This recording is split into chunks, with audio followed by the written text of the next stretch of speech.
supaya kau akan mendapatiku, insya Allah tergolong orang-orang yang sabar. Kemudian dilakukanlah penyembelihan itu. Pikirkanlah wahai Ismail, apa yang kira-kira engkau renungkan dalam hati. Mengorbankan seorang anak bukanlah hal yang gampang.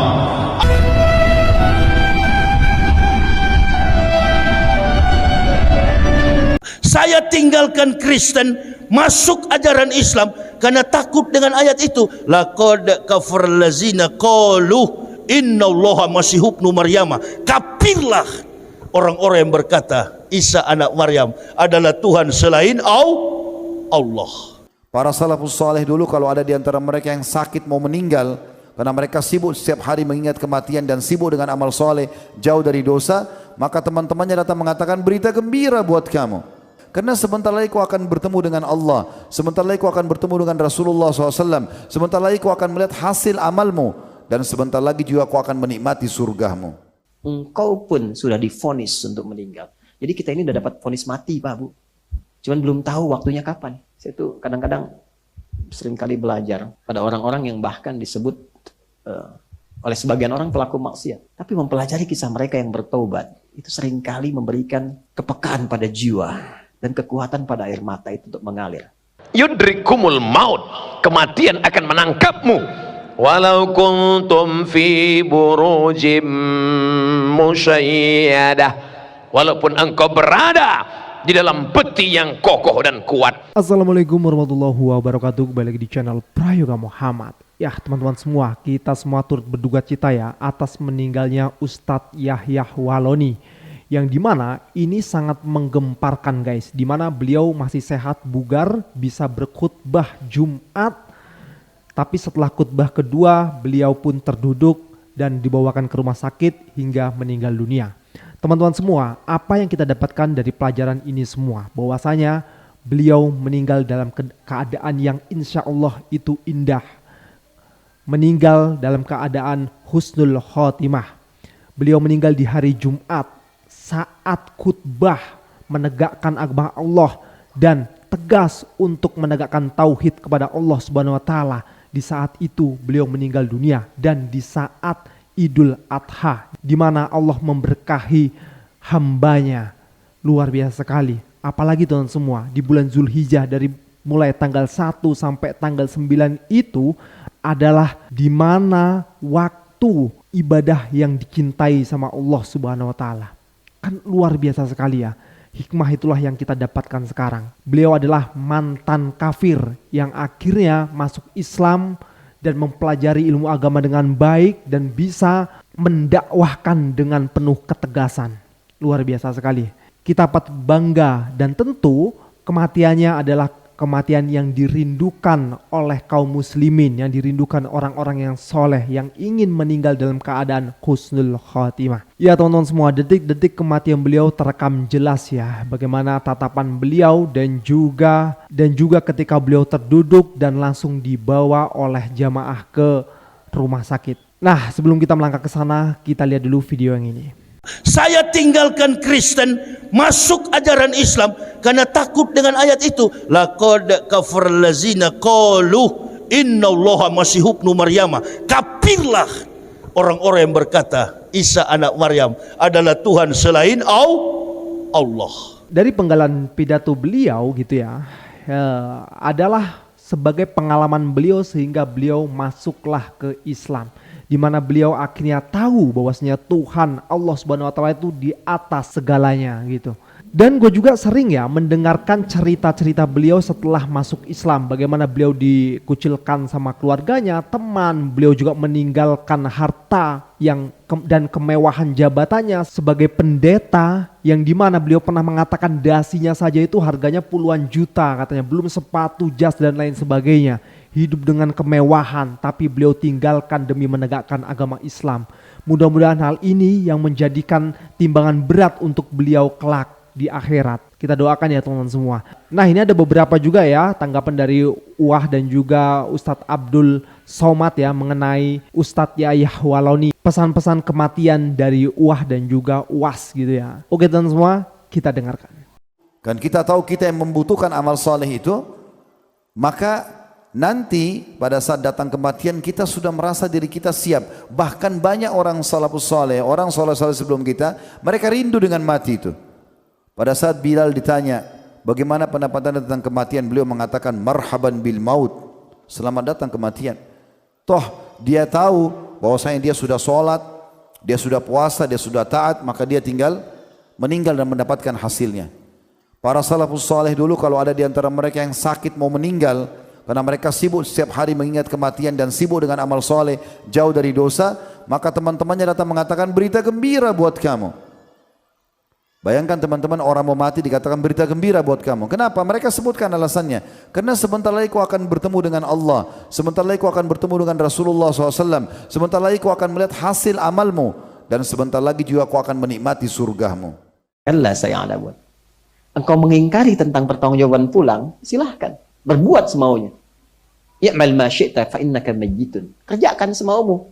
Engkau pun sudah divonis untuk meninggal. Jadi kita ini udah dapat vonis mati, Pak, Bu. Cuman belum tahu waktunya kapan. Saya tuh kadang-kadang sering kali belajar pada orang-orang yang bahkan disebut oleh sebagian orang pelaku maksiat. Tapi mempelajari kisah mereka yang bertobat, itu seringkali memberikan kepekaan pada jiwa dan kekuatan pada air mata itu untuk mengalir. Saya itu masih bertanya pada diri saya, apakah kepulangan saya itu akan sebaik seorang Freddy misalnya, saya sebut ya, nama untuk dijadikan sebagai pelajaran bagi kita. Yang orang menyebutnya gembong narkoba, begini begitu, tapi kepulangannya indah. Masih bisa menghatamkan Quran 7 kali. Bertobat, minta kesempatan kepada regu eksekutor itu sebelum meninggal, beri kesempatan untuk membacakan kalimat tauhid, asyhadu an la ilaha illallah, asyhadu anna Muhammad Rasulullah, dan berikan kesempatan untuk matanya dibuka, jangan ditutup, supaya Allah menampakkan kepada saya dosa-dosa saya yang akan saya sesali sebelum saya wafat ini. Itu kematian yang indah gitu. Dan gak setiap orang punya kemampuan mengucapkan la ilaha illallah. Mesti belajar kita itu. Kematian itu pasti sifatnya. Kalau sudah sadar, perbaiki hidup. Jadi kita yang masuk Islam begini dianggap lemah. Oh, kalau yang mualaf, udahlah, paling nggak ngerti apa-apa. Oh, tunggu dulu, ini bukan mualaf. Buktinya ibu bapak saya tanya malah nggak paham. Selama ini kalau bilang Isa gereja, Injil gereja. Saya tanya tadi di Al-Quran yang menjelaskan bahwa Isa sholat. Kalau orang sholat Islam atau Kristen? Islam. Nah, kenapa selama ini kita menghubungkan Isa ke sana? Suruh kiai dan ustaz-ustaz jelaskan itu, jangan disembunyikan. Bukan disembunyikan, memang tidak tahu juga. Nah, makanya setiap ustadz-ustadz itu saling bantu, mendorong. Kalau bicara soal kafir, jangan diambil, itu bidang saya. Ya, kalau bicara soal amalan, hadis, tanya sama UAS. Ada lagi yang lebih 500 barangkali IQ-nya, tuh muda yang di Bekasi. Siapa dia? Adi Hidayat. Sampai titik-titik angka dari ayat dan hadis qudsi segala macam hadis Bukhari Muslim, sampai titik ayat titik komanya, nomor hadis qudsi itu kepala. Habis heran saya, orang Islam nggak heran saya, orang Islam kemampuan keilmuan mereka itu masa IQ-nya bersih karena konsumsi dan cerinya makanannya bersih, tersaring dalam tubuh disertai dengan cahaya Islam itu, tambah cerdas. Ya begini-gini nih.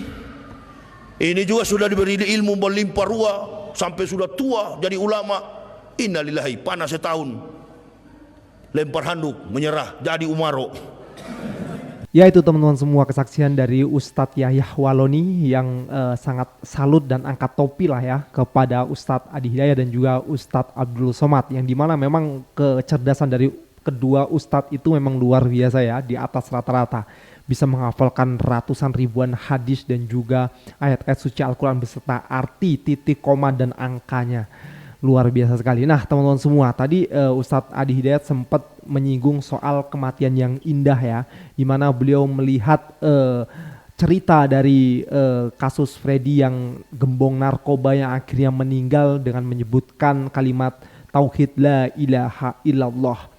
Ini termasuk dari Ustadz Yahya Waloni ya, yang dulunya menjadi pendeta, dulunya kafir dan akhirnya masuk Islam, belajar agama, bisa berdakwah dan meninggal dalam keadaan khutbah dan di hari Jumat. Nah, tentu hal ini juga yang dirindukan oleh ustadz-ustadz lainnya, meninggal dalam keadaan indah. Mudah-mudahan kita semua juga bisa terjaga dan terus semangat untuk mengungkapkan kebenaran, memberikan penjelasan yang jelas kepada masyarakat yang awam juga. Saya kesana kemari berdakwah dengan istri, anak. Saya bukan NU, saya bukan Muhammadiyah, saya bukan Naqsabandiyah, saya bukan Al-Wasliyah. Saya keliling Indonesia hanya bertiga, istri, anak. Ke Sumatera melalui Pelabuhan Merak naik mobil, dari Merak Bakauni, ke Makassar, ke Sulawesi, ke Manado, dari Jakarta Surabaya naik feri 35 jam, mobil muat di atas feri. Dan feri itu bukan milik orang Islam. Feri itu, kapal penyeberangan itu milik semua orang beragama, semua masyarakat Indonesia. Tidak menutup kemungkinan kapten kapalnya juga kafirun. Karena pernah saya naik kapal dari Surabaya pergi ke Banjarmasin 22 jam turun di Banjarmasin. Saya Islamkan kapten kapalnya di atas laut. Dia bilang, anak buahnya masinisnya kasih tahu, Cap, itu ada Ustadz Yahya di sini, orang Manado, sama dengan Cap. Di mana dia duduk? Dia enggak di ruang tamu, biasa dia cari tempat kopi karena dia merokok. Cari tempat kopi, dicari, coba cari ke sini. Kebetulan kapten kapal ini duda. Dia duda pacaran dengan perempuan orang Banjarmasin, kebetulan Islam. Sudah beberapa kiai yang paling hebat di Banjarmasin sudah berdialog, nggak mampu Islamkan dia. 5 menit saya bicara, langsung masuk Islam, menangis. Dicoba panggil ke sini, saya mau tanya tentang Islam. Bawalah saya ke atas, ke ruang kapten. Oh ini Pak Ustadz, dari Manado? Iya, sama-sama. Oh saya orang Manado Ustadz? Iya bagus, cocok itu. Ya, kita orang kan ada simbol di Manado. Kita orang semua basudara. Terus sekarang agamanya apa? Saya Kristen Ustadz. Kalau di Manado Gemim ya? Iya. Oh berarti kita sama dulu. Dulu saya Gemim, Gereja Masehi Injili Minahasa. Dulu saya Protestan, sama dengan Anda. Terus apa yang Anda mau tanyakan? Saya mau tanyakan Ustadz, Ustadz kok bisa masuk Islam? Iya memang bukan saya masuk Islam, Islam yang masuk ke saya. Mana ada orang Manado mau masuk Islam? Tidak ada orang Manado masuk Islam. Islam yang masuk ke saya. Bagaimana Ustadz bisa tinggalkan keluarga-keluarga di Manado? Kita ini kan keras. Saya Ustadz mau masuk Islam tapi takut diusir. Takut diusir ente? Iya. Kira-kira kalau Anda di Manado dan Anda meninggal hari ini, kira-kira Anda sekarang di kapal, turun di Banjarmasin, Anda juga meninggal, apa keluarga bisa tolong?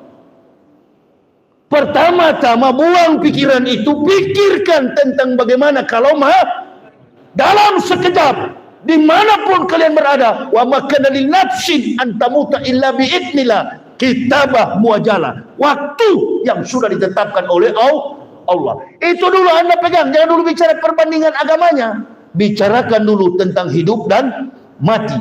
Mana ada dalam konsep Kristen seseorang yang mati itu dijamin. Yang menjamin dalam konsep doktrin Kristen, doktrin bukan dogma. Bapak mesti bedakan dogma dan doktrin. Dalam ajaran Kristen, seseorang itu diyakini akan selamat kecuali Yesus akan menyelamatkan. Karena dia juru selamat. Kita nggak pakai juru selamat. Biar selamat belum tentu selamat. Maaf kalau ada nama selamat di masjid ini. Jadi saya bilang Anda pegang itu, jangan dulu masuk ke konsep teori. Sama dengan Rocky. Rocky kalau mau ingin mendalami Islam, jangan dengan UAS, dengan Yahya Waloni. Itu cocok itu, insya Allah 1 jam saya jamin. Jiwai Rocky dalam perspektif antropologi budaya. Jiwai Rocky dalam kompetensi kemampuan Rocky sebagai filsuf. Jiwai Rocky dalam kultur dan budayanya. Dan jiwai Rocky dalam pemikiran yang sering dia katakan bahwa dia adalah seorang yang tidak pernah beragama. Kalau bilang ateis, diakui Islam. Karena ateis tidak pernah menghargai Islam. Nah, kalau sudah tahu persoalan ini, baru kita bicara teologis. Dan Al-Quran jangan pernah kita bandingkan. Karena Al-Quran bukan kitab pembanding. Al-Quran adalah yang meluruskan apa yang bengkok-bengkok di dunia ini. Baik terhadap kaum mukmin, apalagi kepada orang kafir. Makanya saya bilang, orang kafir tidak saya benci. Sayang melihat mereka, sekaya apapun, tinggi apapun jabatan mereka, kalau kafir, antum adalah umpan jahanam. Saya bilang sama beliau, sekarang saya mau tanya, satu saja. Apa Anda masih percaya Yesus itu Tuhan? Dia bilang, saya percaya. Yesus itu tetap Tuhan kami. Sama dengan Bapak juga dulu percaya kan? Tidak, kalau kami dalam Islam, dalam konsep Islam kami, laqad kafara allazina qalu innallaha masih ibnu Maryam. Kafirlah orang-orang yang berkata Isa anak Maryam adalah Tuhan selain Allah. Loh, dia bilang Yesus kan ada dalam Quran, bukan Yesus, Isa. Anda tidak akan dapat abjad ya di situ. Dimulai dengan huruf Isa al-Masih. Isa ada dalam Quran, Yesus di kitab kamu Kristen, lakum dinukum, bagimu agamamu, bagiku agamaku. Jadi Isa bukan Yesus, Yesus bukan Isa. Yesus bisa digambarkan, bisa divisualisasikan, Al-Masih tak bisa antum lukiskan. Nabi Muhammad saja tidak gambarnya. Coba tanya saudara-saudara di kapal ini, ada nggak pegang foto Nabi Muhammad? Ada nggak pegang foto Nabi Muhammad kuda? Ada nggak pegang foto Nabi Muhammad waktu sedang perang dengan istri-istrinya? Nggak pernah terlukiskan, karena di zaman dulu tak ada tukang foto, apalagi di zaman Isa. Foto dari lawan. Saya dompet, kapten, pasti ada gambar Yesus. Termasuk saya juga dulu kawan, buka dulu dompet. Begitu dibuka, Allahu Akbar, betul ada gambar Yesus. You know, tahu ini?